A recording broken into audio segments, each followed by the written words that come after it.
తెలుగు వారి #1 choice Telugu matrimony. నమస్తే, నేను ప్రసాద్. ఈ వీడియో చేస్తున్నందుకు చాలా ఆవేదన చెందుతున్నాను. సరే, అది ఎందుకు ఏంటి అనేది ఈ వీడియో చూస్తే మీకు ఖచ్చితంగా అర్థమవుతుంది. బెంగాల్ సీఎంపై పవన్ కళ్యాణ్ సీరియస్.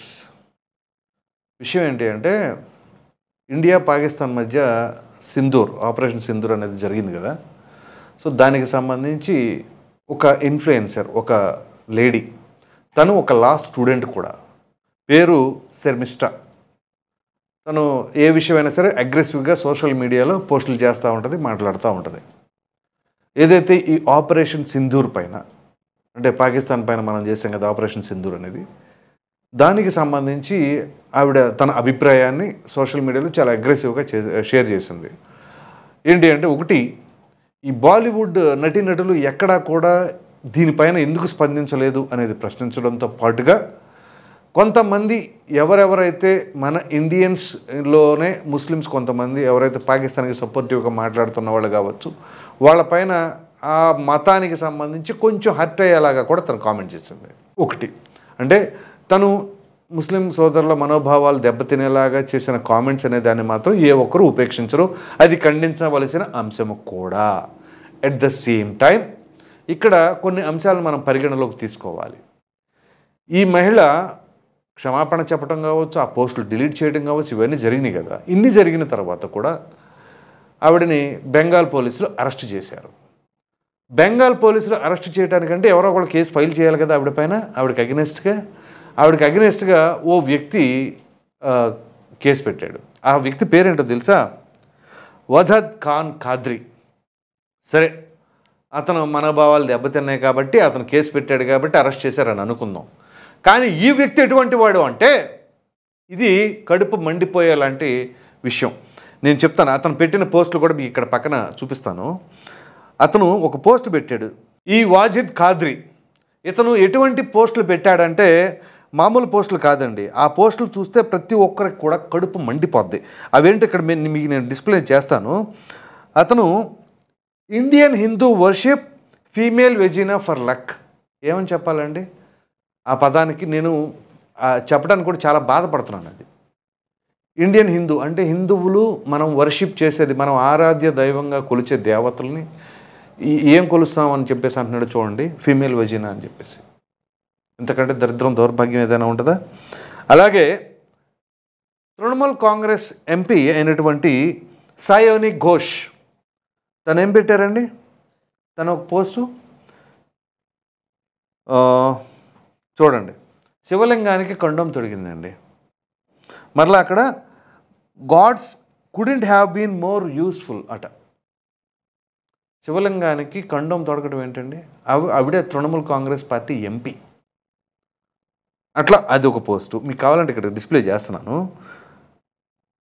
సో ఈ విధంగా వీళ్ళు అక్కడ అబ్యూస్ చేస్తమే కాకుండా, ఈ వాజిద్ ఖాన్ ఖాద్రీ అనే వ్యక్తికి రాషిదీ ఫౌండేషన్ అని పాకిస్తాన్లో ఉంది ఒకటి, అతను అక్కడ ఓపెన్ చేసుకున్నాడు. అంటే వీళ్ళు ఇండియన్స్లో ఉన్నటువంటి పాకిస్తానీ సపోర్టర్సా ఏమని చెప్పాలి?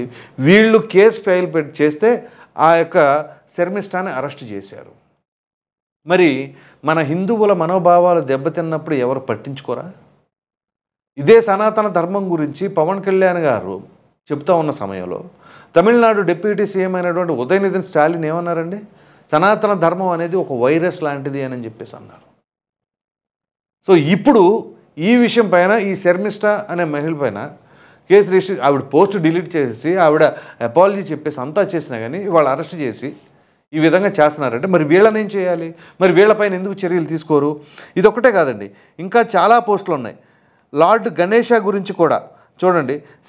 Many people posting pictures of Ganesha. You guys really believe a man had an elephants head. వినాయకుడికి ఏనుగు తల ఉండటం అనేది మీరు అసలు ఎట్లా దేవుడిగా భావిస్తున్నారు అనేది ఈ ప్రతీక్ సిన్హా అనే వ్యక్తి పోస్ట్ పెట్టాడు. సో ఇట్లా మన హిందువుల మనోభావాలు దెబ్బతినేలాగా ఎంతమంది ఎన్ని పోస్టులు పెట్టి ఆ రకంగా చేసినప్పుడు ఎంతమంది పైన చర్యలు తీసుకున్నారు, అరెస్టులు చేశారు? పైగా ఈ పాకిస్తానీ సపోర్టర్స్ ఇండియన్స్ అయి ఉండి కూడా పాకిస్తాన్కి సపోర్ట్ చేస్తారా అనేదే కదా ఇక్కడ బాధ. ఇప్పుడు ముస్లిం సోదరులైనా హిందూ సోదరులైనా మనం ఇండియన్స్ అక్కడ. సో ఒక దేశానికి మధ్య యుద్ధం వచ్చినప్పుడు లేకపోతే ఇట్లాంటి విభేదాలు వచ్చినప్పుడు మనందరం కూడా నేషనలిజం అంటే మన దేశభక్తి మనకు నింపాలి. కానీ ఇక్కడ కూడా మతానుసారంగా మాట్లాడి ఈ విధంగా అసభ్యకరమైన పోస్టులు పెడుతున్న వాళ్ళని ఏమని చెప్పాలి? సదరు శర్మిష్ఠ ఆవిడ పాపం తొందరపడి మాట్లాడానని చెప్పేసి రియలైజ్ అయ్యారు ఏమో, ఆవిడ అపాలజీ చెప్పినా కానీ ఈ రకమైన మరలా ఆవిడ పైన కేసు పెట్టిన వాళ్ళేమో ఈ గనులు. సో ఇప్పుడు టీఎంసీ ప్రభుత్వం ఆ రకంగా అరెస్ట్ చేయటం అని ఇక్కడ పవన్ కళ్యాణ్ గారు ప్రశ్నించడం కావచ్చు, అసలు శర్మిష్ఠకి మద్దతుగా నిలబడండి అని చెప్పేసి పిలుపునివ్వడం కూడా జరిగింది. సో దీనిని బట్టి మనం ఎటువంటి పరిస్థితుల్లో ఉన్నాం అర్థం చేసుకోండి. మన హిందూ ధర్మాన్ని కాపాడుకోలేని స్థితిలో ఉన్నాం. మనం దాదాపుగా 85% మంది ఉన్న మన భారతదేశంలో మరి మన ధర్మాన్ని మనం కాపాడుకోలేము. మన భగవంతుల్ని అవమానిస్తుంటే మనమే ఇలా చూస్తూ కూర్చుంటున్నామా? అందుకే అన్న ఈ వీడియో మొదట్లో నేను ఈ వీడియో చేస్తున్నాను, నేను చాలా చింతిస్తున్నాను, ఆవేదన చెందుతున్నాను అని. సో ప్రక్కన మన దేశంలోనే మన దేశస్తులు అయ్యి ఉండి ఈ విధంగా అవమానకరంగా పోస్టులు పెట్టడం మాట్లాడటం చేస్తూ ఉంటుంటే ఏం చేయాలి? నెక్స్ట్ ఇయర్ బెంగాల్లో ఎలక్షన్స్ రాబోతూ ఉన్నాయి.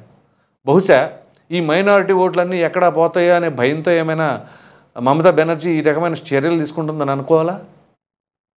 అది మీరే అర్థం చేసుకోవాలి. సో అసలు ఎన్నికలు ఒక ప్రక్కన దేవుడు భక్తి మనోభావాలు వీటికి రాజకీయాలకి సంబంధం ఏంటండి? కానీ మన దేశ దౌర్భాగ్యం ఏమో తెలియదు కానీ ఇండియా పాకిస్తాన్కి మధ్య వార్ జరుగుతున్న సమయంలో కూడా ఈ రకమైన మత ఏమంటారు పైత్యంతో కొంతమంది కళ్ళు మూసుకుపోయి ఈ రకంగా చేస్తున్నారు అంటే ఇంతకంటే నాకు చెప్పడానికి మాటలు కూడా రావట్లా. ఇది పరిస్థితి. Thank you.